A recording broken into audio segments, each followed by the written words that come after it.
Plus de 2 milliards de francs CFA saisis. À ce jour, il y a eu 162 arrestations. Il y a 87 dossiers qui ont été transmis au juge d'instruction.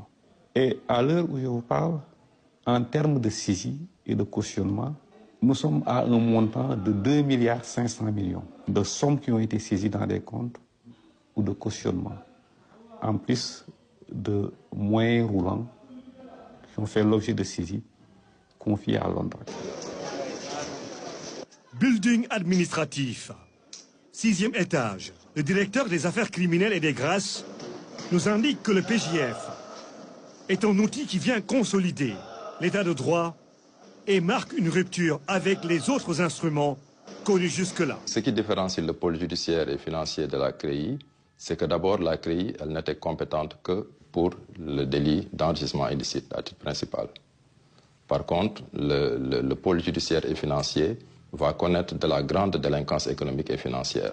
Il sera donc animé par des magistrats spécialisés, et qui seront assistés dans le cadre de l'exercice de leurs fonctions par des assistants de justice qui sont également des experts dans des domaines aussi divers que la finance, la banque, l'informatique, les marchés publics.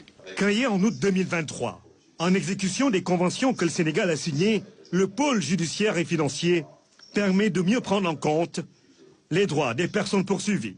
L'une des principales critiques qui était adressée à la Cour de répression de l'enrichissement illicite, c'était l'inexistence d'un double degré de juridiction. C'est-à-dire qu'une personne qui était déférée devant la CREI, qui était jugée par la CREI, une fois la décision prononcée, elle n'avait pas la possibilité de contester la décision de la CREI pour qu'elle soit jugée à nouveau en appel. Avec l'institution du pôle judiciaire financier, cette question est désormais réglée. Il y a des personnes qui ont été convoquées, inculpées, qui ont été cautionnées et qui ont bénéficié d'une liberté provisoire.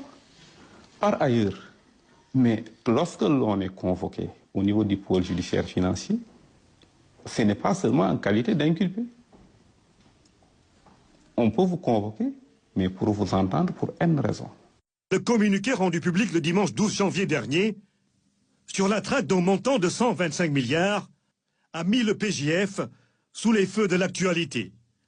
Reddition des comptes, règlement de compte pour certains, le procureur du parquet financier se veut droit dans ses textes.